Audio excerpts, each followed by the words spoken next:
Swan Panasia company is led by a really fun man called Jojo that I had the pleasure of meeting in Essen 2011 when I was there with my friend Michael. And he was very kind to give me this game, the Emissary Crisis, which is based on a Chinese video game. I know it's a card game. I don't know much about what's inside the box other than the cover is just gorgeous. It's very reminiscent of an awful lot of digital art coming out from the Far East, Thailand, China, Japan, many of them, although it's not particularly Japanese in style, but it does. It's very reminiscent. It's very beautiful artwork, and I know that the cards inside, being a card game as it is, features very similar artwork, so I'm very keen on taking a look and see what exactly is inside this game. So let's go for it.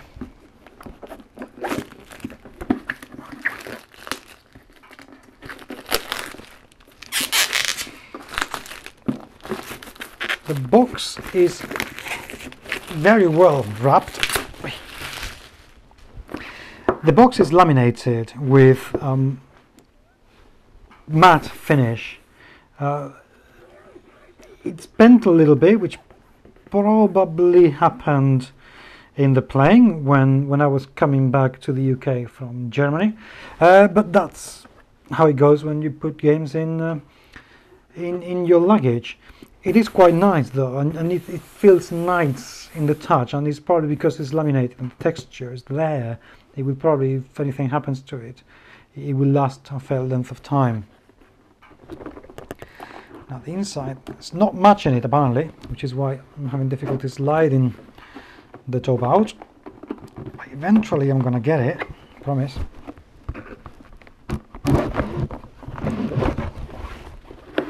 There you go. First things first, as usual, we see the rulebook, and the rulebook is lovely. It's huge.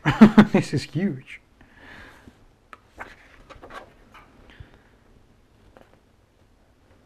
Right, not a bad start actually. Good thing, things that people should learn, or the companies have an index.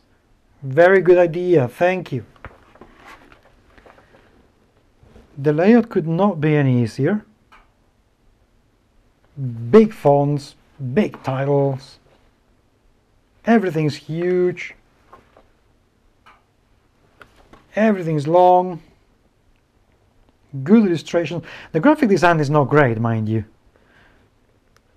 I mean, those boxes in there,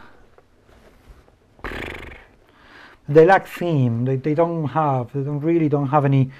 It's not thematic compared to the rest of the game and the illustrations, which is a pity.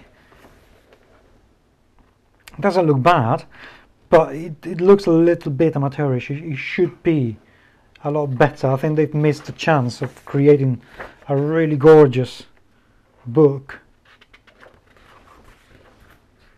But everything is very well referenced, everything is very well explained, everything is very easy to find.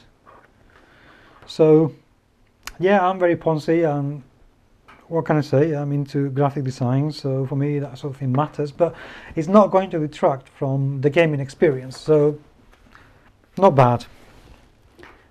That's the rest of the game, ladies and gentlemen.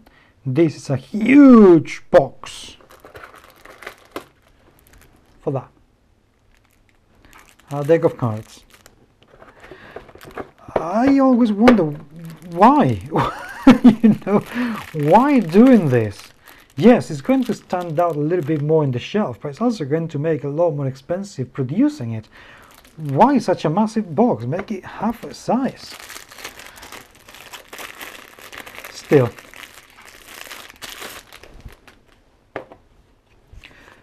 the cards are not particularly thick, but the colors are very vibrant, which is very nice, and there are a ton of them.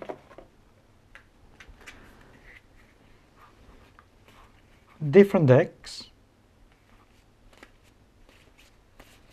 So 2 decks. These, which are better going to be the characters, or something similar.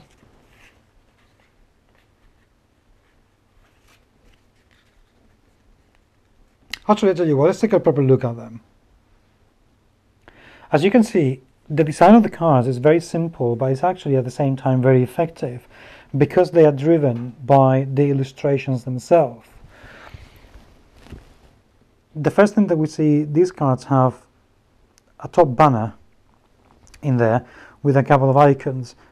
They're very easy to read, which is very nice, and the way that they have color-coded the card for each different stage of the game makes sure that you cannot really miss what's going on with those cards at any point in the game. So that's a very good use of graphic design, which unfortunately they didn't have in the rulebook.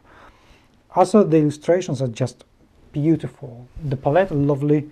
The whole art direction is very cohesive. The whole thing is very close together because the style is very similar, and that is very good because it helps tell the story of the game. If you have very mismatched styles, then you're thinking, how do these two go together? Even if you consciously are not thinking that, but there's a part of you that would be wondering, why are these two things looking so different? These are not part of the same thing. They don't do that at all. These cards are just excellent, beautifully laid out, plenty of space for everything.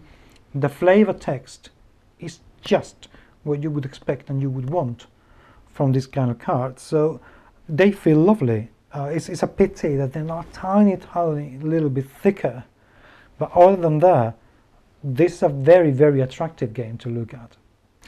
So despite my reservations with the size of the box, which I find to be unnecessarily big, and despite my reservations with the lack of graphic design and theme within the rules book, I'm actually very drawn to this game. I'm looking forward to playing it and finding out more as to how the story behind this game develops.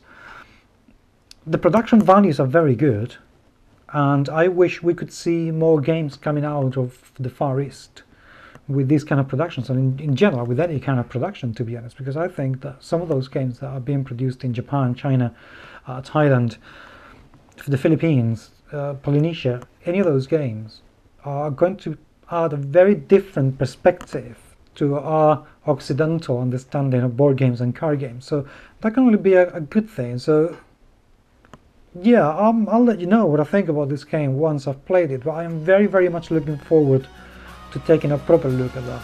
Production value, very well worth the money.